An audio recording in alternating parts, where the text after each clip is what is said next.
Italian Football Podcast. Hello, everybody, and welcome back to another episode of Questions from the Italian Football Podcast Patrons, where you, our patrons, decide what the show is about by simply sending in your questions via email, DM on Facebook, Instagram, Twitter, but preferably via DM on Patreon. I'm joined, as always, by Carlo Garganese. So let's start with the first question, which has been sent in from Ahmed K, who says, "Hi, guys. I wanted to plan a trip to Italy for a week in early September for my wife and I, and the last time I traveled was back in 2010 to Milan, and before that, I went to Roma, Milan, Como back in 2003. How would you plan it as a local to eat great food, walk a lot, get the vibe, and have fun together? A beach is a bonus, obviously. I'm thinking Florence, Sicily, Como, and Roma. Also heard about Amalfi Coast, but welcome your feedback if this is too spread out. Thanks, and would greatly appreciate your advice. What are your and then he asks, what are your thoughts on the 3-4-2-1 that Kivu may try as Inter need a change and rejuvenation? I'm thinking of Ederson now and Barella and starting the build-up phase by both of them or any of them and confuse opponents instead of having one regista, given that Hakan is on his way. This way you will also have Fratesi, Sucic, Zelinski, and Mkhitaryan as option. It gives you variety. Question for me will be who can play in the front three. It gives you options since against low block defensive teams. You can have Tula behind Esposito as a lone striker. You can also fit in Zalewski. You can also play 3-4-1-2 with Trequartista. Inter's been missing a physical presence in the DM as well as a dribbler who is fast. Who do you recommend reinvesting the money for the fourth striker on him after confirming Pio? My dream would be Nico Paz, as he can play alongside any of Ederson and Barella. If we play a 3-4-2-1 or 3-5-2, and he can also be a trequartista, better than paying 50 million for Rovella and staying the same 3-5-2. What do you reckon? Can we also can we afford both Ederson and Nico? I doubt it. Well, the first part about traveling, I think, I don't know how, if you're going to stay in Italy for a week, I don't think you're going to have any enjoyment going to Sicily, Florence, Como, Roma, all for like that's just not possible. Too fun. It's too much. Yeah, you need to focus. If you're doing Sicily, then do Sicily for a week because there's so much to see. Same with Rome. Rome, without a doubt, for a week. Como and Milan together, and Florence for a week as well because there is so much to see. I mean, I lived in Florence for 6 months, and I still feel I didn't see everything I wanted to see. So there's lots to see. But if you're going to Milan and Como, I think 1 week, if we stick to them, I mean, if we're talking about like, there's no beach in Milan, obviously, because it's landlocked. And as for Como, I don't know. September's probably a good temperature, but I'm not sure there's any beaches. I think you have to. I've never bathed there, but I'm sure there is. But yeah, it's. I mean, look, the lake Lago di Como is beautiful. As for Milan, look, I think you have to. There's a couple of things I always tell people to do the first time they go there, and that is, you have to have go to the Duomo, have a panzerotti for €2. It's absolutely delicious snack. Street food. You have to do the bull's testicles with your heel. That's one of the things right in the Galleria. I always recommend people to go to Pasta Fresca da Giovanni in Navigli, which is this tiny little hole in the wall, nothing special, 10 seats. It's a husband and wife essentially. He's in the kitchen making fresh pasta. She's in the restaurant. Fantastic fresh pasta. Then I absolutely think if you're an Interista, you should go to Bottinero. I think everyone should go to Bottinero just to look at all the football boots, signed football boots from everyone from Zlatan to Maradona to Messi. The food is good there as well, but you need a reservation. I mean, those are the places I really recommend you do. As for Como, it's beautiful in the summer, so there's it's more of a tiny place. So that's what I would recommend. Yeah, I mean, it depends what you want. If you want to go for, the beaches, I would always say go a little bit further down south. Absolutely. And, I mean, I'm always going to be biased Calabria. Yeah, Calabria, or, I'm always going to be biased and say Napoli, and Napoli's just got everything. Like, Napoli's got the food, it's got the history, it's got Mount Vesuvius, it's got Pompeii, it's got the little islands. Yeah, outside. It's got the 3 islands. It's got Capri. It's got Ischia, and the other one. The third one that Vincenzo spoke about, whose name I forgot, because what's his name? Giuseppe, that youth team player. Ambrosino's from there. Yeah, I always forget his name as well. I can't remember. And then you've got Amalfi Coast. You've got Sorrento. You've got everything there, and then Sicily, of course, is beautiful, and there's so many places. If you want a little romantic getaway, and you've got Venice, of course. I mean, it's a bit. I didn't enjoy Venice as much. I was going to say it's a bit. I don't want to say overrated, but it's a bit. Well, it is overrated. I'm sorry. I think it is a bit overrated. I mean, it's a nice place. All of Italy's beautiful, but I mean, if I compare it to the rest of the country, I'm not, too fussed. As for the 3-4-2-1, look, Inzaghi already started moving to a 3-4-2-1 last season, so this is just a natural development. Ederson, Rovella, these guys, they cost a lot, and I don't think Inter have that kind of cash. But we got a question on the Inter civil war as well, so we have to kind of wait who comes in and who comes out. But as for Nico Paz, no, I don't think he will come in. Real Madrid have a clause that's active until mid July to buy him, so they've got time. We've got 2 weeks left. I would love Ederson and Barella in a double pivot. But I'm not sure Fratesi stays. I'm not sure Thuram stays. I'm not sure Calhanoglu stays. I'm not sure Jan Sommer stays. I think there's a lot going on, but we're going to get to that. We've got a question on that. But I do think Inter need to have a proper striker. We need to see who's standing by the time they're done. As for dribblers, well, they bought Luis Enrique, but he looks more like Dalbert more than anything else. So, it's quite the state at Inter right now. So we'll have to wait and see. Right, let's move on to the next question. Saigonese says, "Hi guys, thank you for all your efforts since then. I've enjoyed and listening to every podcast on my way to work and even during my run. As an Italy and Milan fan, Serie A was always the best in my generations. As in Vietnam, as a Vietnamese back then. But these days, it's just so hard to find Serie A fans. Even now, I'm living in Melbourne, Australia.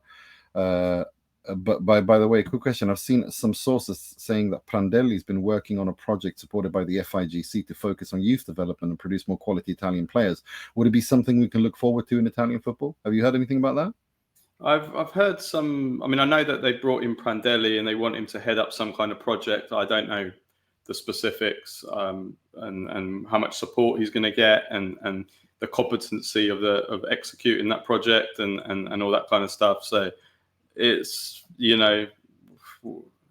enough of the talking. I want to see action. Yeah. I just don't want to hear this bullshit all the time. Baggio put together a War and Peace length book on how he wanted to thesis on how he wanted to save Italian football and with youth football and tactics and this vision. He ended up quitting not long after because he said that everything that he put on there was just completely ignored and he had no help or support. So I want to see action. I don't want to see talk anymore. Indeed. I think we're all fed up with the talking. Right. Next question comes in from Andrew Barr. He says, "Is Inter in a civil war after the Lautaro versus Calhanoglu war of words? Can you give a recap and background of how the hell it got to this? Who do you think is to blame and how do Inter solve this? Surely Calhanoglu and maybe even Thuram have to be sold now."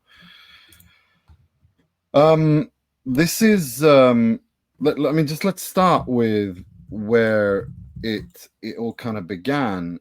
It all began when after the game against Fluminense, when Inter were knocked out, Inter captain Lautaro Martinez to DAZN in the post-match interview said, went to war. He basically said,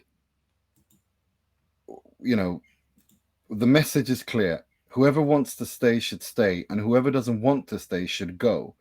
Arrivederci. We're fighting for a great shirt, and we have to keep fighting for great goals and titles. And the journalist asked him not who in specific he was talking about, but he asked him what in specific he was talking about, and he said, "No, I mean in general." Then, of course, for some reason, then Marotta comes out and confirms that made it so much worse. Well, no, that's the thing. It was made worse by him 6 months earlier. I'm going to get to that.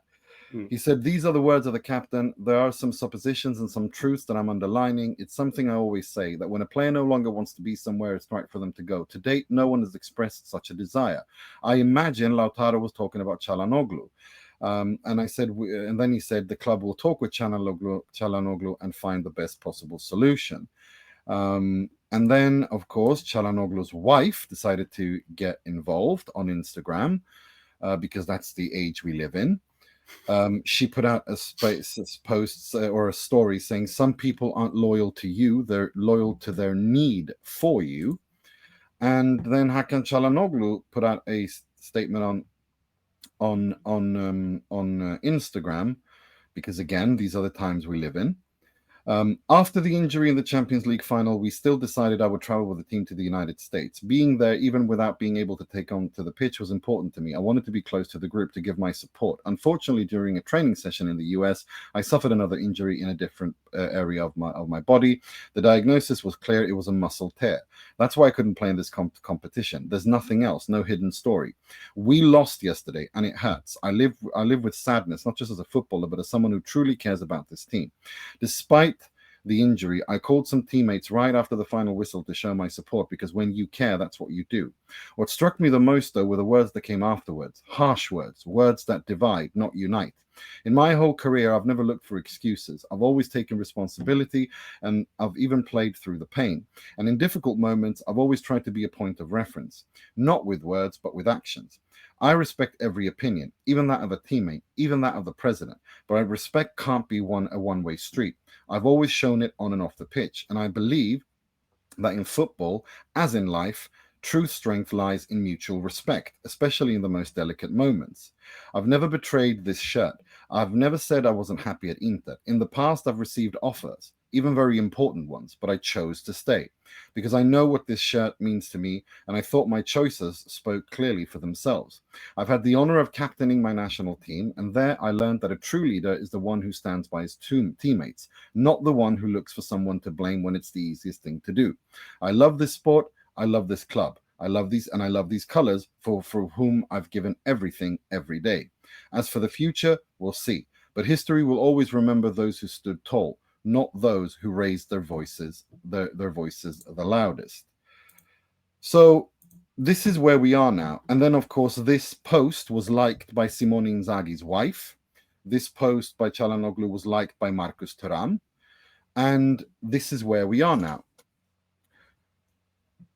Yeah, I'll let you catch a breather there, Nima, for a minute. It's a mess. It is a mess. It doesn't look good. Obviously, look, I mean, you'll probably have a little bit more background than me, but we're not in the changing room. So when you're not in a dressing room and you don't know exactly what's been said and how people are behaving and everything, we don't know 100%. Where who's to blame the most, and do you know what I mean? All I can say from the outside is I think it was a terrible decision from Lautaro to go public at that moment as well. I thought that was terrible. I thought Marotta made it 100 times worse by naming the player, and then from there it just spiraled out of control. And then you have, of course, I mean, in Simone Inzaghi's wife. Okay, Inzaghi's not there anymore. It doesn't look good. But Thuram liking the post, that causes another problem. That's his teammate. That's his strike partner. So that just creates even more of a divide. And it just becomes, in terms of the relationship, in terms of the dressing room, it's terrible. It's terrible. It's not good. Chinese proverbs: fish rots from the head down. This mess has been created by one person and one person only, the Inter's CEO for sport and president, Beppe Marotta.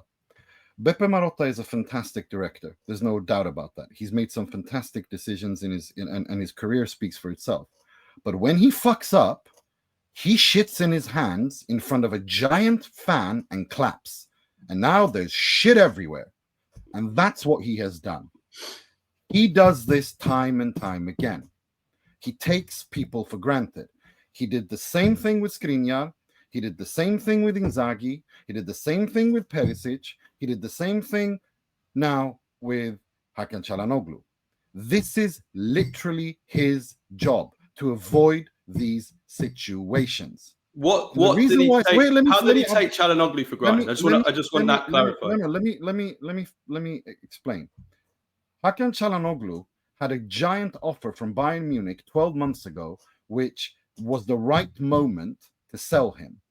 Marotta decided, because he wanted to keep things happy and they didn't want to change too much, decided to not force a move, as he could have done, and rejuvenated and been more proactive. And with the results in hand this season, Calhanoglu was a disaster. He was finished. He was not nowhere near as good as he was. That was the time to do it. Now, when it comes to Simone Inzaghi, same thing again. Why the hell, for 4 years, have you given the coach 1 year contract extension after another? You should have had this wrapped up and given him a proper project to build on, and not risk this. Because the fact of the matter is that when Simone Inzaghi was brilliant at building a dressing room, keeping everyone happy, keeping everyone going in the same direction, everything deteriorated. Inzaghi has his share to blame as well, the manner in which he left. But the situation arose because of Marotta not handling it properly. Then they were scrambling, they bring in Kivu, and now you have a situation where these players, these experienced players, Calhanoglu is looking at wanting to maybe go to Galatasaray or somewhere else because he's been there for many years, he's won everything in Italy, and Marotta's supposed to be in charge of these issues. Now, the reason why he didn't make things worse by saying Calhanoglu's name, in fact, what that's called is damage control, because he understood that by coming out and saying he was talking about Calhanoglu, he thought he could limit the damage so that it doesn't come to be about Thuram, possibly just one about person. Fratesi, doesn't have to be about Dumfries, which by doing that confirms that it wasn't just Calhanoglu Lautaro was talking about. He sacrificed Calhanoglu because that's over. That relationship is dead. I don't see how they managed to mend that. I'm in complete agreement with Francesco Totti when he said there's no way you can repair this. Well, yeah, of course. So now he's trying to save the Thuram situation, and Thuram, of course, liked that post. Fratesi, now we're seeing reports of Inter dropping their price tag for Fratesi as well, who's also left. And this is what I mean. So who else do you think he was talking about? No, it's obviously it's Thuram, perhaps Fratesi, and that's it. Maybe someone else, maybe Dumfries or whoever, or some Dumfries who wasn't happy about the post or whatever. It doesn't matter. That's speculation. But what we do understand is that this was completely avoidable, because what you have now is a situation where you have zero leverage when it comes to Calhanoglu negotiations. When it comes to Fratesi, you've already given away some of your leverage because you've had to probably drop your asking price. And the same could apply to Marcus Thuram. In a situation where you have an owner, which is a North American bank that gives less than zero fucks about Inter, they care only about their bottom line. They're there to lower the costs, raise the revenue, and sell the club. Okay? And then, on top of all of this, you have a new coach who's not a coach. Let's be honest. Christian Kivu is a mascot. He's the mascot from the 2010 treble winners, Inter's treble winners. And he's assisted by two other mascots. Kolarov, the mascot from Conte's Scudetto winning Inter side, and Angelo Palombo, the mascot from Inter's Banter era side. So you've got the three mascoteers in charge of the technical project in the squad, okay? And you have a situation where your biggest assets, you've given away essentially all your leverage. You have a captain who's pissed off and threw everyone under the bus, and it's in complete turmoil. This is all on Marotta. I understand that there are other extenuating circumstances, but the buck stopped with him. He's the president, he's the CEO. This is his responsibility to fix and avoid. And he, so far, has, for the last 6 months, has created one mess after another. And now, when people say, are Inter headed for a banter era? I don't know if Inter are headed for a banter era. It's too soon to say. I think the quality of the squad today, when we're recording this on the 2nd of July, is too good to call it a banter era squad. But this is banter era behavior. The wife of a player, the captain being scolded. This is a circus, a complete and utter circus. Yeah, it is. It's kind of like what we saw with Italy, like the Euros, and last year. It's strange because Marotta, yes, okay, he has made some mistakes, like the ones you said, Skriniar and Inzaghi and others. But we've never seen in his career, going back to Juventus, all the time he was there, we've never seen him oversee an environment where there's infighting in the club, and it all being coming out. The only one I can think of at Juventus is maybe the Bonucci situation, where they ended up selling Bonucci to Milan, and that was a little bit public and a bit ugly. But that was also that's kind of like what Bonucci's like, So you could probably blame Bonucci as much as you could blame maybe Marotta for not being in control of that situation for that. So it's very surprising that Marotta has allowed this to come to this. But whoever is to blame, Marotta or some players that have become too big for their boots, like Lautaro or whoever else, whoever you want to blame, or all of the above, it does make sense now what we saw in that Champions League final and how the team spirit was clearly broken for that Champions League final. It's the only way you can explain such a devastating, collapse and crushing that we saw in that Champions League final, that clearly something wasn't right in the dressing room. So this has obviously been bubbling, and it dates back to them. And that's why it predates that. And this is why I brought up the Simone Inzaghi contract situation. When he's been there for 3-4 years, he's giving you results that you're happy with, and you refuse to commit to him. You just extend his contract 1 year at a time. This is what I mean, taking people for granted. He did it with Skriniar, lost him on a free transfer. If you remember Perisic after the Coppa Italia final, where he scored a brace, if I remember, against Juve, he said, you don't treat certain players like this. He does take people for granted, and it explodes in his face, and he does it time and time again. Now, having said that, and this is the thing that pisses me off, people need to understand that if you're good at your job, it doesn't mean that you can't screw up. It doesn't mean that you can't make mistakes. The problem is Marotta doesn't make very many mistakes, but the ones he does are gargantuan, and they have reverberations for long time. Now, like I said, you have a coaching trio in charge of the squad who have a whopping 15 matches, first team matches experience as coaches, and you have a dressing room who is in complete turmoil, with a captain at odds with two of the most important players. And if you're going to sell them, well, you've got given away all your leverage, so that means you bring less money in. I mean, it's astonishingly poorly handled. Can I just say one other thing? Aside from the whole, how badly whoever's to blame, the blame game, I have to say, we've seen once again the modern footballers, the young footballers especially, they're just be careful what I say. They're just, the way they behave, they're just like kids. What kind of generation of youngsters are we seeing? Oh, you liked my post. Oh, I liked your post. Oh, let's fall out. Like we saw with the Acerbi situation. Oh, Acerbi liked somebody liked the post. It's pathetic. It's just absolutely pathetic. It really is. It's like, I think you call it like Mean Girls. Come on. What is wrong with this generation? They're so weak. They're just a bunch of born losers. I'm sorry. I don't mean to. I'm not saying they're all like that, but I'm saying, this young generation, they can't take criticism. They complain and moan, piss and moan about everything. They can't, the first sign of trouble, they go out and they start complaining. Just man up a little bit. It's just pathetic. It really is. But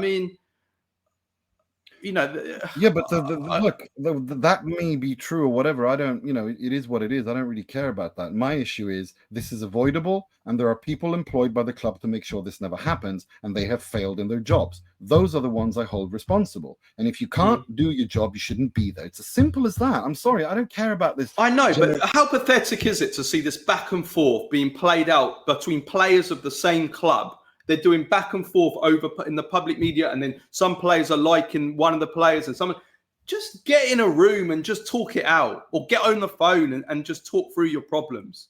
Beppe Marotta, like adults. arrange a call, arrange a Zoom call, get in a room together and then talk it out. Don't do this kind of, over social media and I mean, it's just Sad. ridiculous. It really is. It's like a bunch of kids. It really is. But they're not alone. They're not alone because like I said, we've seen this happening all the time again in other clubs and other teams, like the Italy national team. We've seen it with Acerbi, who's one of the more experienced players. He's 30, he's nearly our age, So we can't just blame the young generation.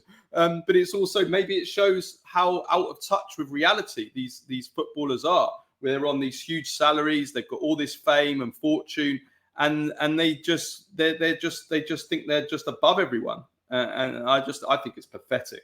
Yeah, it's I really pathetic. do. Weak egos. That's all it is. Weak, brittle, easily offended egos. Yeah. And then you have social media on top of that, and it's a shit show. But still, this is. How do you solve this, Nima? What do you do? In terms of who stays, do you get rid of some players? This is what I'm saying. You solve this by talking to Calhanoglu's, demanding a meeting with Calhanoglu's agent, saying this is what we want. Go get the offer. Goodbye. This is the minimum. If not, we're expecting professionalism. And if he's here when the preseason starts, Lautaro and him will be in a room and they will sort it out. That's that. As for that's that. Fratesi, probably something like that as well. As for Thuram, you have to talk with him and see. Look, you have to read the situation. You have to have a contact with his agent and see, is this repairable? Can you fix this? If not, same thing there. Bring me this much money. Arrivederci. And then set a deadline. You have until the 15th of July to bring me this offer. After that, we expect this to be resolved. We need assertive action. I want Marotta to do what he did when Conte was appointed. When he came there on the first day and said, Icardi, Nainggolan, Perisic are not part of the project because certain behaviors we can't accept. Out. And he sent them all away. Same thing with Nainggolan. Do you see what I'm saying? Like, that's how it has to be. You have to be assertive. You have to nip this in the bud, and you have to create an environment that's professional and good for the people who are there. And then you also have to talk to Lautaro as well, that those kinds of infantile outbursts, I get that you're tired, is unacceptable. It's unacceptable. You can't throw a hissy fit and throw your toys out the pram and hurt the club. You're supposed a leader and captain does not talk like that. You come from you have to show strength. That was showing weakness. Authority. Yeah. That's not what a leader and a winner does. That's what immediately after a loss as well. Standing there sulking when you're already pissed off after a season that's been unbelievably draining. I understand the frustration and tired and fatigue and all that. I get that, but that was stupid, unbelievably stupid. And there was no need for it. None. Yeah. But it is what it is. It is what it is. It is what it is. And Inter are in this mess once again of their own making. And Marotta has to fix it. And he's got zero time to fix it in.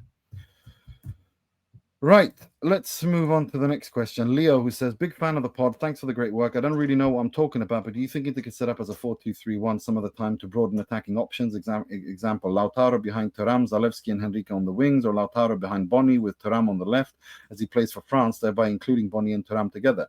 And Miki Fratesi could even play in the 10 position in certain situations. Inter have plenty of options for the double pivot. Barella, Zielinski, Aslani, Sucic, Chala. Di Marco, Augusto, and Dumfries Pavard as fullbacks with the ability to push forward.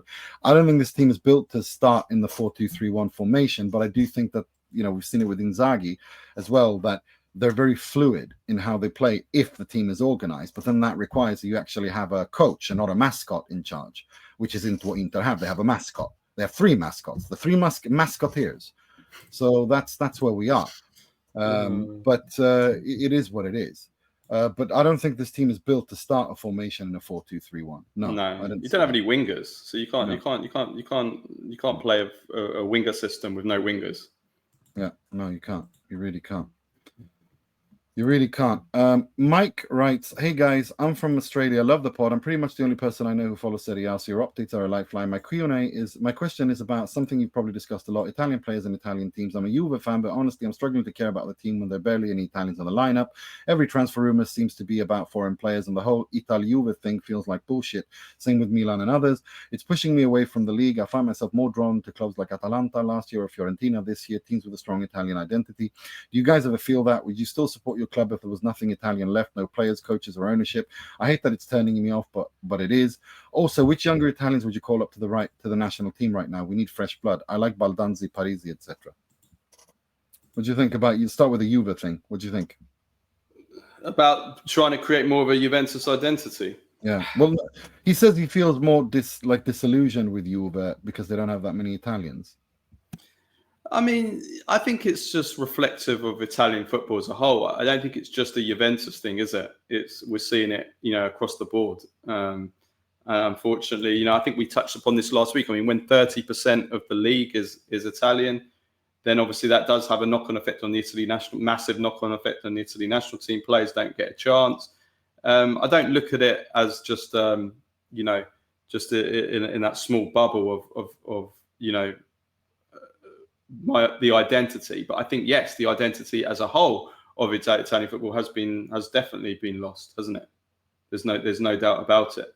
But I think that for a successful Juventus and a successful Italian teams, you need a core of Italian players. You need players that are, understand the culture of the league, of Serie A. And also when you have a core of Italian players, you're more likely to build a sustainable winning project over a number of years, because those Italian players are more likely to stay, and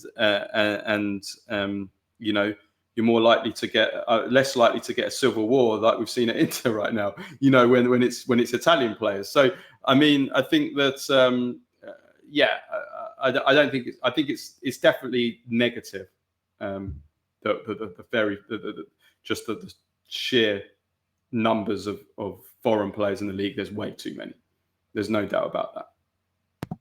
There's one thing about Italian players. I mean, I don't really care, because Inter won the treble without a single Italian in the starting lineup, and I could not give two shits about that, because Inter won the treble and that season was unbelievable. But the problem is that Italian football can't compete for the best foreigners anymore, and so they have an advantage when they produce Italian players, because they're in their own country, they understand the culture, and it's also the prestige of playing for an Inter, Milan, Juve, etc. And that's what they can compete with, because they can't compete with the top players. They all go to the Real Madrids or the Premier Leagues. They used to, back in the day, be able to compete for the biggest names. Now they can't do that. And that's why I think it's very important to do that, and also for the national team and all the other things that we've discussed.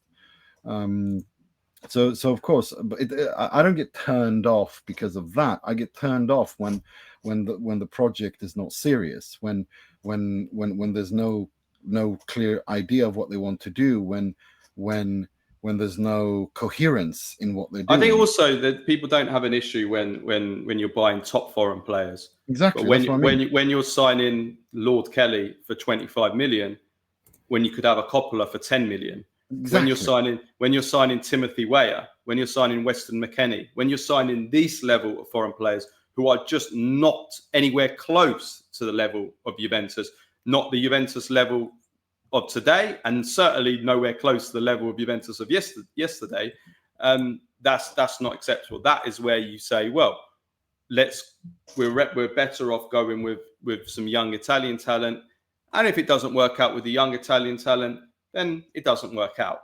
But when you're signing foreign players who are substandard from the start, just because they're foreign, then that is what I think really works people up. Agreed. And as for which younger players should be called up to the Italy national team right now, I think we have to wait what Gattuso wants to do. I think we need to start from scratch. I like Baldanzi and Parisi too, but I don't know if they start. I think we need to see a little bit what formation he wants to play, and then they don't even start for their clubs. Come on, we have to be serious here. Yeah. Parisi's an in and out kind of player at Fiorentina. He's even been playing at centre midfield for he's even played in midfield last season for quite a bit. Baldanzi is basically a 15-minute man at best for Roma. I mean, come on, if this is again, it's part of a bigger talking point here. But if you tell me today, I want to see Coppola, I want to see Leone. Let's see what this new Atalanta signing, 20 million for 17-year-old. I mean that's good to see. I mean that's what we want to see. We want to see our clubs going for these youngsters and being decisive and so let's see how he does at Atalanta. Yeah, agreed. Agreed. David Baccarat says, hi, Neiman Carlo. How's it going? I hope you're both doing well. I'm curious how you both feel about supporting England and Sweden national teams versus the Italy team, which you both are clearly passionate about. My mum is Italian and grew up in Italy. I fell in love with Azzurri watching 2006 World Cup. I always feel a bit conflicted that I'm most passionate about the Italy national team and Italian soccer, while I don't care as much about the UN's men's team. I think we spoke about this last week, but all I can say is I support the teams I support is AFK Gothenburg, Inter, Iran, and Italy. These are the teams I support. I don't support any other team in football at all. As for so I don't like. I actually, to be honest, I think I'm more impartial to the English national team than I am to the Swedish one. I remember in World Cup 1990, I really liked that England side. I loved Gascoigne. I love that team. Like that was a really, I like the Euro 96 team. I love what, so for me, it depends, but I don't support any of them. I support just those four teams. The Italy team for me is because I love Italian football. And for me, the representation of that, it manifests in the Azzurri. So yeah, that's pretty much what it is. But of course, when the World Cup comes around, you always have these teams, Uruguay is my team in South America, but I don't really support them, but I do like Uruguay a lot because of World Cup 1990. I really liked them. They were a really charming team. And so, the four teams I support are those basically. Yeah, I think I've said this like in previous shows. It's what you feel, isn't it? For me, I've always felt Italian. I grew up in even though I was born in England, I grew up in a very Italian household. Family Italian, grandparents barely spoke a word of English. Italian food, all the Italian customs. Grew up in an Italian cake shop. So I've always felt Italian. My parents never told me who to support though. That was just come from within me. My mum doesn't even like football, and my dad was, he became more of a big football fan because of me, really. But before that, he liked football, he watched football, but he wasn't like we are, like following it every single game, every single week. It'd be more kind of Italy national team, and then following the games. He used to gamble on it a lot as well, and that was more him, whereas so it was all me. It really came from within. Honestly, no one ever told me who to support. Yeah, no, of course not. You can't tell anyone to support it. No, but you get parents that are like, oh, you got to support my team. They try and my dad never. One of our patrons, the Juve fan, his kid loves Lautaro Martinez. He had to buy him a Inter shirt Lautaro, and he was like not happy about it at all. But yeah, it's like Messi's son loved Ronaldo, isn't it? Yeah, yeah. Right. Gianmarco Paterno says, hi, Carlo and Nima. Question for you both. How on earth did Inter pull off the greatest robbery in transfer history by signing my fellow Croatian compatriot, the midfield maestro Petar Sucic, for just 14 million? 14 million, that's not a transfer fee. That's a disrespectful donation.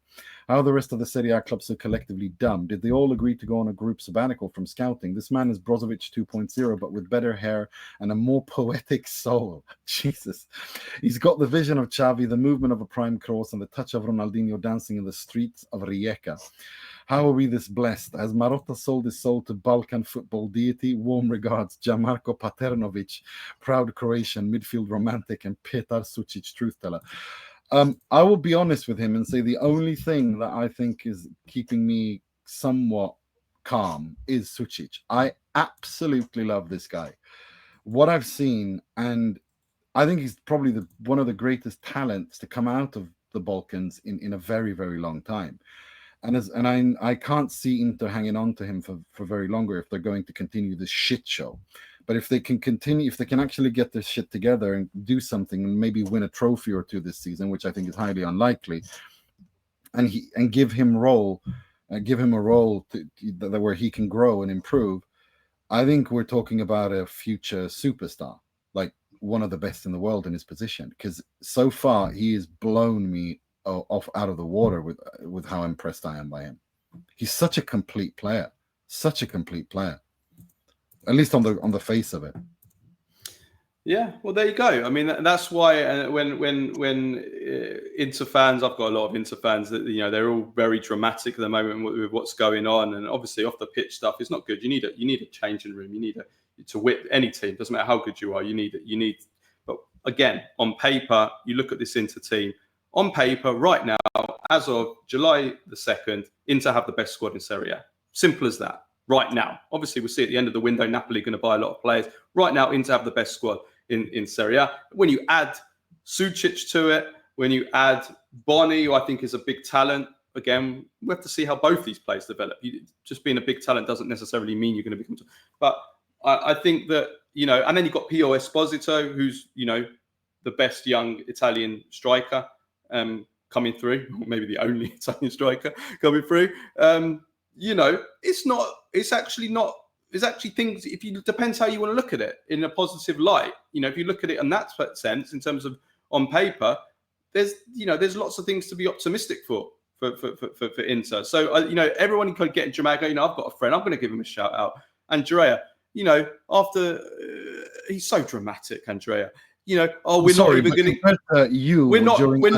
to get in the top 4. I mean, come on, just stop. I think I wouldn't rule it out. You have to look at, what it's not just the players. You also have to have someone who can unite a dressing room, players who can improve, who feel that a coach improves them, like Sucic. How much is Christian Kivu going to improve Petar Sucic before he feels I need to get the hell out of here? Not because I want to win, because I want to improve as a player. These things matter. So we'll have to wait and see. Yeah, the coach does matter, and there is a big question mark on the coach. I agree there, but in terms of the players on paper. So far, but I don't know how many. Inter have the best squad in Serie A on paper. So the idea that it's all going to be a disaster and it depends on how it looks at the end of the window. Inter have spent 75 million euro net so far, and all I keep hearing is, Inter are not spending. That this is a period of austerity. They've spent 75 million euros net. They've spent more than anybody else right now, apart from maybe Como. So it depends how you look at it. If you look at it in a positive light. Yeah, they need to get their shit together with what the fuck is going on in the changing room, because that can rip a club back. We saw that with Napoli after they won the Scudetto. That things weren't right with the manager, so you need to get the manager thing sorted. The things weren't right in the dressing room, and then everything went to shit. So I'm not downplaying that, but I'm saying on paper, Inter have a lot of quality, so they just need to keep calm, sort the stuff out, and I think they'll be fine. Yeah, no, we'll see. Like I said, it depends on what happens when the window ends. But right now, it's not looking good at all. It really isn't, and that's not dramatic at all. It's just the fact of the matter. They've decided to go full on circus, and they've not handled it well. And this has been going for 6 months, and now Marotta needs to work overtime to get control the situation and build a squad that can gel and that can work and support Kivu so that he can have a proper preseason and they can build something serious together. And that's the only thing. That's the only way they can do it. And we don't know. The jury's out on that. Marty Glenn says, "Ciao ragazzi, I'll have a shout for another patron's question about the bad cook but amazing lasagna from last week. For me, I immediately thought of Ricardo Quaresma.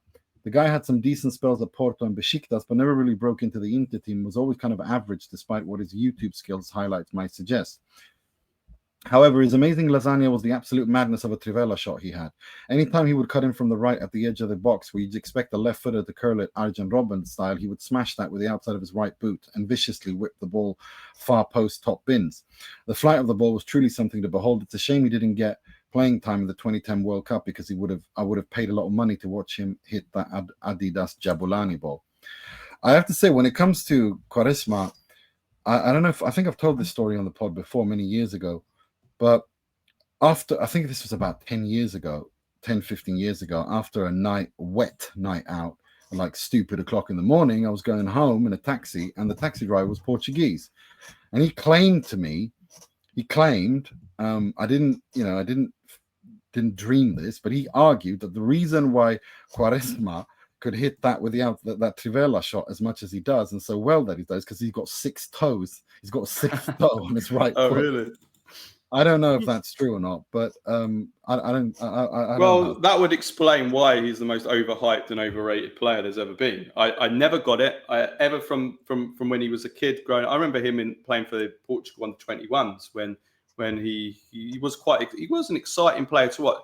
Had zero substance at all at the highest level. Even that Trivela that everyone used to get excited about, it was just for show. It was just a YouTube thing. He might have scored the odd, maybe 1 or 2 kind of miracle cross or miracle goals with the Trivela.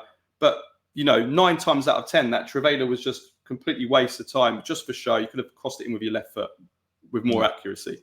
And he couldn't beat his man. He couldn't beat his man. He wasn't even particularly that quick. His dribbling was nothing special either, and he had no substance at all. And he was weak mentally as well. He was a complete overly hyped player who never did anything in his career. Whenever he was playing for a big club, at Inter, at Chelsea, he was a disaster. Barcelona. Yeah, at Barcelona as well. Yeah. I forgot he was at Barca. Yeah. No, he did all right at Besiktas, but yeah, no, you're right. Well, there you go, Besiktas. Yeah. Next question. Mario Senese says, "Hi guys, new sub here with a question for the pod. I'm a huge NHL fan. I'm about to watch the draft tonight, where every year players under 6 feet tend to get knocked down the board because of their size. Since Nima often draws comparisons between football becoming more robotic like hockey, I'm curious, who are some current players in Serie A that you think are suffering from this shift in style of play that might have had more opportunities prior to this era? I think players like Dybala Dybala is a perfect example of that. I think he suffers a lot because of this, because of how football is today. Players of that quality, the number 10 role, the that has been killed, the trequartista. That's the role for me mainly.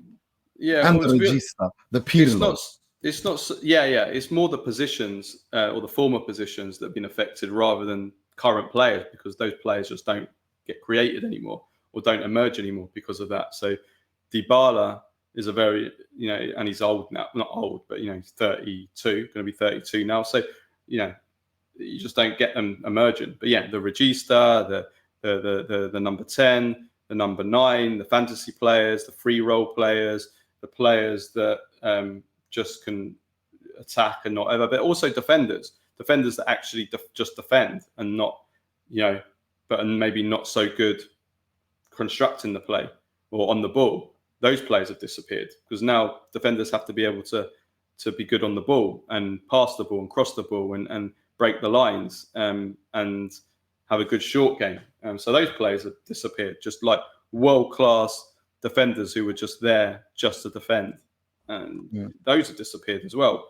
All specialists have disappeared. Yeah, specialists have disappeared. Yeah. Now you have to be average at everything rather than world class at one thing and shit at something else.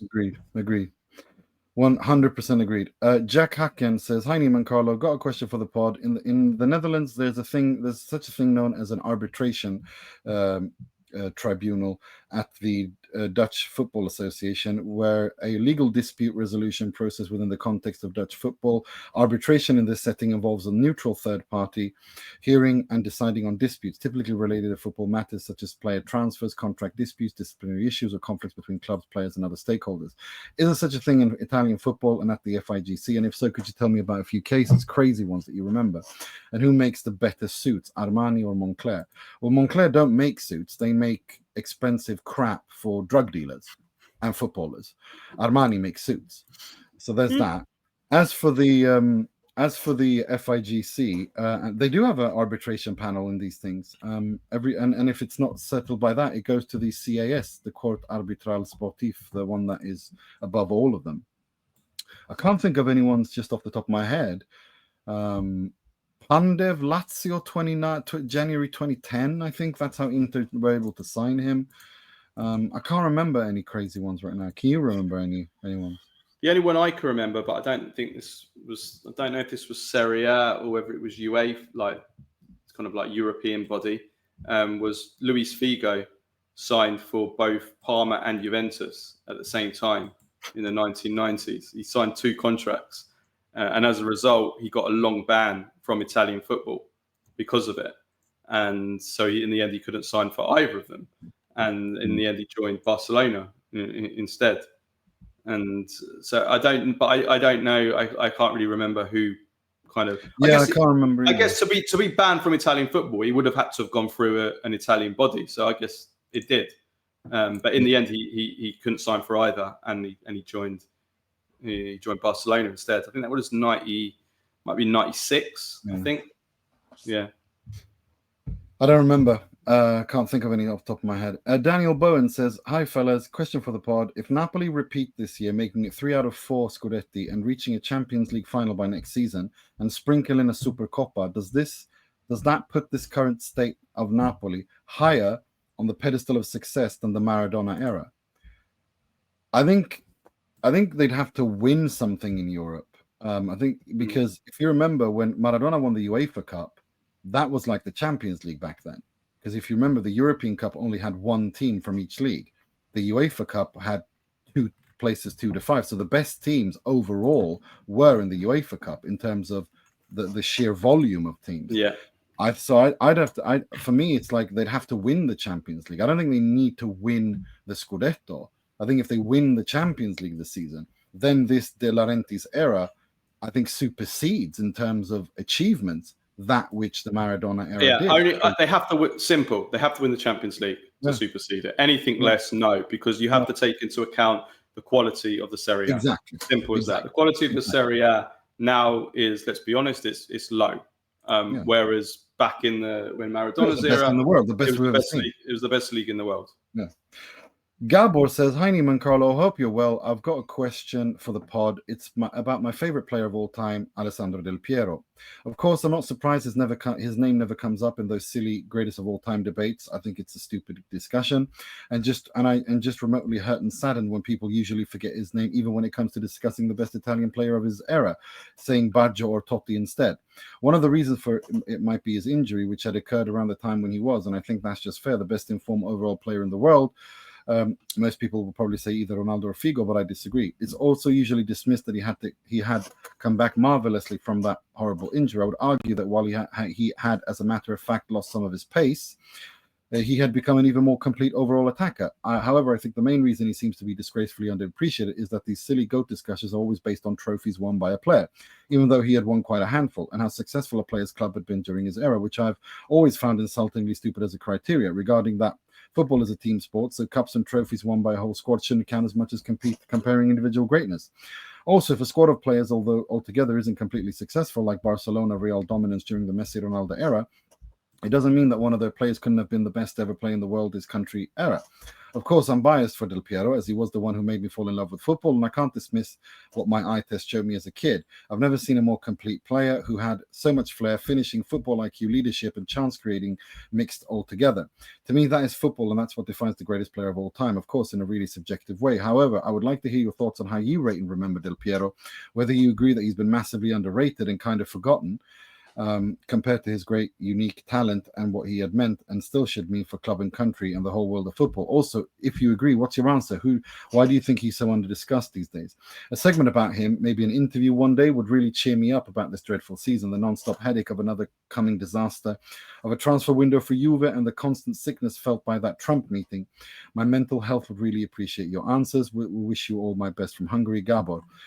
I think using your own criteria as not having won so much shouldn't exclude you from being the best ever Italian football players. Why it all goes against what you're saying, because Baggio and Totti didn't win as much as Del Piero, and I hold both Baggio and Totti higher than Del Piero because of the sheer individual technical quality that I saw. Baggio's the best Italian football player I've ever seen play.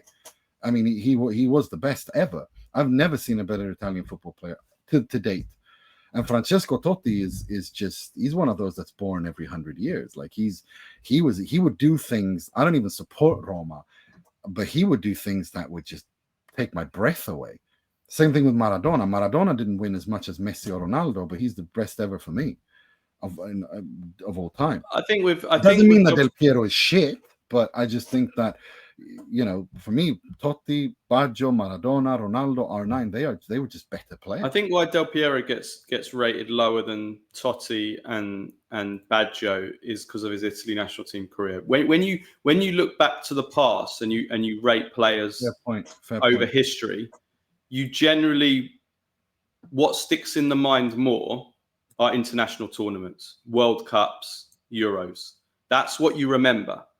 So if you're thinking back now, if I say to you, Nima, who was the best player in the 1990s? Who were the best players? Who were your top 10 players in the 1990s? Who were your top 10 players in the 1980s? The first thing that will generally comes into your mind is international tournaments, the World Cups and the Euros. And then after that, you might think of some Champions Leagues. And then last of all, you'll think of league seasons. Now, Del Piero, unfortunately, he didn't. I watched his whole career. For Italy, he was under par as a whole, particularly when you consider his reputation, what he did at club level, what he did for Juventus. He was way under par for Italy, and that predates his injury because he got his bad injury in 1998. A few months after the 1998 World Cup. And yes, he wasn't the same player. He did lose at half a yard of pace and he did have to change his game.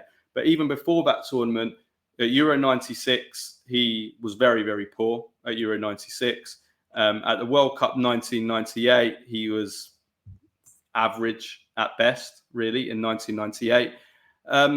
And then after the injury, at Euro 2000, he was a substitute. He was a kind of a player coming off the bench.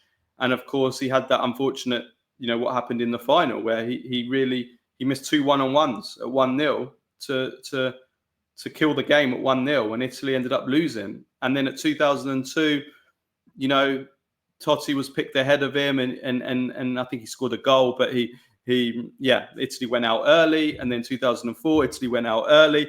And then 2006, he was into his 30s and he kind of redeemed himself a little bit in the semi-final. We have to be honest. I watched every single game. Del Piero was a disappointment in that tournament up until the semi-final, where he scored a goal in the 120th minute, which was great. It was fantastic. But, as Paulie Malignaggi said on this pod when we had him on, he said, we didn't need Del Piero to score that second goal in a game which we were already going to win 1-0. It was the last kick of the game, so the whistle was going to go. We did it in to score one of those 2 goals in Euro 2000. Exactly. Do you know what I mean? That's when we needed it. True. So it was a kind of it was a hollow goal, really. And then, of course, in the final, he scored the penalty. That was massive. That was crucial. There's no doubts about Del Piero. For me, he's top 3 of all time for penalty taking. Del Piero, and for free kicks, I'd have him right up there as well. But so this is why. It was because his international career was pound for pound. It was a disappointment. On a club level, he's probably, he's above Del Piero and Totti on a international, thinking of things internationally from a club level, if that makes sense. What he did for Juventus year after year in Serie A, and what he did in the Champions League. The Champions League is one of the greatest Champions League players of all time, Del Piero, no doubt about it. 96, they won the Champions League, he was one of the best players in the tournament. 97, when they got to the final, he scored in the final. 1998, he was one of the best players in the tournament. 2003, when they got to the final, one of the best players in the tournament. Even when he was old, when he was getting a standing ovation at the Santiago Bernabeu, he was still one of at the Champions League. He was every single time. He was incredible. So he deserves more love than he got just for those performances in the Champions League. No doubt about that at all. But it's because if you're asking me why he doesn't get more love, it's because he didn't do it. He didn't perform on the international level. And I agree with every single word of that. But you cannot sit here and tell me that he was a better player than Maradona or that he was better than Baggio. Oh no, but nobody's saying that. I don't think anybody would ever say that. No, he was talking about the greatest of all time. Right, yeah. I'm sorry. He was not better than Maradona.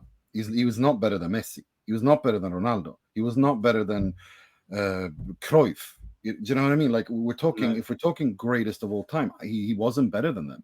As for Italians, I don't think he was better than than Baggio. No chance. Baggio. Not over his career. Not over his career. No. Totti is a difficult one because Totti, he was at Roma his whole career, and he had a lot of seasons where Roma didn't win anything or didn't challenge for anything, and Totti had a virtually non-existent Champions League career. And even Totti's international career wasn't amazing either, if we're honest with you. But he did have an incredible Euro 2000, and he was still important in terms of assists at 2006 World Cup without being particularly amazing because he wasn't fully fit. Apart from that, he had a slightly underplayed. He didn't even get to double figures for goals, Totti. So he didn't have an amazing international career either. Let's be honest with you. But he did. Yeah, but Italy don't win the World Cup if he misses that penalty. I'll tell you that much. There's no doubt about that. Right, next question. CJ Barile says, Juventus are set to sign Jonathan David on a free transfer. Is this a good move for Juve? Oof, right. I think that there's a few things to talk about here with Jonathan David. So on one side, look, it's a free transfer. Yes, he has quite a high salary. I think it's 6 million euros plus bonuses, plus the commissions, which are quite high. But financially, Juventus are not going to lose because even if he doesn't play well, they're going to be able to sell him. They're going to at very least make their money back. They're probably going to make a profit. So I think financially, it's a good deal. He's a good age, of course. He's 25, and he's a goal scorer. He's got an excellent goal record. He's got, I think, 180 career goals by the age of 25 for club and country, 36 goals for his country. Last 3 seasons, 26, 25 goals per season. So he scores goals. Obviously, you have to look at the level that he's playing at. The question, though, is just how good is he? Is he good enough? I'm a little bit worried, and I have been for a while, for somebody that's been linked to so many big clubs, so many super clubs for years now, 3-4 years, maybe even longer, that no big clubs have ever signed him. And even this summer, no one was really serious for him. Only Napoli were at the start, and then they pulled out once Conte was staying. Inter kind of looked at him, Juventus. But there was no real big Premier League clubs that really made a proper effort for him. No one else from around Europe. I'm just thinking for someone on a free transfer, on the salary, 6 million, which for Premier League clubs, and all the big Premier League clubs that want a striker, need a striker this summer, number 9, and none of them really went in for him. That does concern me a little bit. That makes me think, well, if none of them wanted him, how good can he be? So that question will be answered. What I would say is that he can't be Juventus's only striker signing. I think if Juventus go into the season and it's Kolo Muani and, obviously Juventus still need to make the Kolo Muani signing permanent. If it's Kolo Muani and Jonathan David as their 2 strikers, who knows what the hell's going to happen with Vlahovic. If those 2 are their 2 attackers, then they're going to play 2 up front. Then that's a concern for me. Which is what it seems, they're still trying to go for Victor Osimhen on top of Jonathan David, and I know that's a very difficult deal to do financially and because of the Napoli angle. If they go out and sign someone like an Osimhen on top of it, then I'm fine with that, because David is somebody that, he adds depth, he adds options, he adds goals, fine. But if he's going to be like if he's going to be the striker signing for Juventus this summer, then I think it's definitely a gamble, and it could potentially be a little bit of a concern. I think it's a smart signing. I think it's an intelligent signing. I think in the right system, he's a goal scorer, and Juve need goals and a goal scorer. I think him and Kolo Muani will work very well together. He's very dynamic. He's very mobile, and he's a finisher and a goal scorer. I think it's a really intelligent move by Juve, financially especially. I think he's a good player. I think this is a smart signing, and this is encouraging. He's not a sexy name, but Italian clubs can't afford sexy names. Sorry, it's as simple as that. They should thank their lucky stars they were able to get Jonathan David on a free transfer. Yes, I know it's expensive, but they need him. Juventus need Jonathan David. Whether or not I think they should try to get Colomwani as well. I think it's very useful in Tudor in this system, and try to build from there on. Like they said last season with Giuntoli, they're going to need a couple of transfer windows to build. I think it's a smart signing. It puts him in a good position because he costs nothing in transfer fees, which means that everything when they sell him, even if they sell him for €1, that's a €1 of capital gains. That's a really, really smart move for a club in financial meltdown. So I think it's really, really smart. I think he guarantees goals. And together with Yildiz, Colomwani, I think there's, if it's Chico Conceição, if they're able to keep him, I think it's looking good. I think it's starting to look well. You're starting to see something that can actually be something interesting here. They're in a good position. Not based on their last two performances in the Club World Cup, that's for sure. But listen, this is but you can't go after that. It's after this never-ending season. After 60, 70 games, they were exhausted. They were playing in ridiculous heat. I don't judge any of these European sides. I don't judge Manchester City for that too much. I don't judge Juve. I don't judge Inter. I'm just happy for the Inter are out, if I'm honest with you, because the Inter players need a break. All these players need a break. Next season, the Serie A, the Champions League, is way more important than this tournament. I'm sorry, but it is. It's more important, for the other team, for the team from the other from Asia, from South America, because A, there's lots of money in it, and B, they don't get to play at this level as much. These European sides play at this level pretty much every week. So I don't read too much into that. You can be sluggish, but if you're conceding 46 shots in 2 games and 22 shots on target in 2 matches, you have serious structural problems in that team, and you have serious personnel problems. There's no doubt about that. Yeah, but that also the context is serious problems, and you're seriously fatigued. It's 11-month-long season. It's the same for the teams they played. There's no excuse. It's the same for the teams they played in these 2 matches. There's no excuse at all for the degree of the level of these performances, how low they've been in the last two games at all. Juventus have a lot of work to do. They have a lot of weaknesses. They need defenders badly. They need a left centre back desperately. They cannot go into the season with Lord Kelly. They need a right wing back. Cambiasso defensively is a complete and utter joke. And they need a striker, and which we've just discussed. We'll see with Jonathan David. I think they definitely need another striker. They're going to play 2 up front. They can't just have just David and Colomwani as the only kind of 2 kind of striker options. They'll definitely need another one. They need a lot of depth. So yeah, there's a lot of work to do for Juventus to do this summer. Well, speaking of lots of depth and lots of work for Juve to do, the next question, Adamo Principe says, one of Juve's biggest problems is their reluctancy to go through a proper period of growth and structural adjustment. Ever since Marotta left, that slow organic growth has vanished. Every summer mercato is an exhausting exercise in putting out one fire by starting another.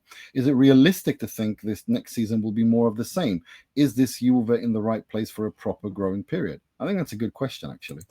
No, I agree. And this was my biggest criticism, actually, of Paratici. And once Marotta left, was Juventus kept going, signing one kind of big name player, but then getting rid of someone else. And it was kind of one in, one out. And in that way, you were never doing any team building. So, for example, that summer that they got rid of Cancelo and Spinazzola in order to fund, who did they bring in that summer? That's when Danilo. Didn't they bring in Danilo? They brought in Danilo, yeah. But who did they signed someone else? They needed to get the kind of the plus Valenza up in order to be able to afford someone else. Wasn't that the Pjanic Artur Melo thing as well? Possibly, yeah. Maybe was it that summer? It might have been that summer. I can't remember. Yeah, but the point is that it was always like, you know, one in, one out, and as a result, you know, you would never build in a team. And then what Adam was also talking about here is, yeah, you go for a period of growth. You know, you just kind of like give up on a project at the first sign of struggle. You know, or even with the case of Maurizio Sarri, he actually won the league.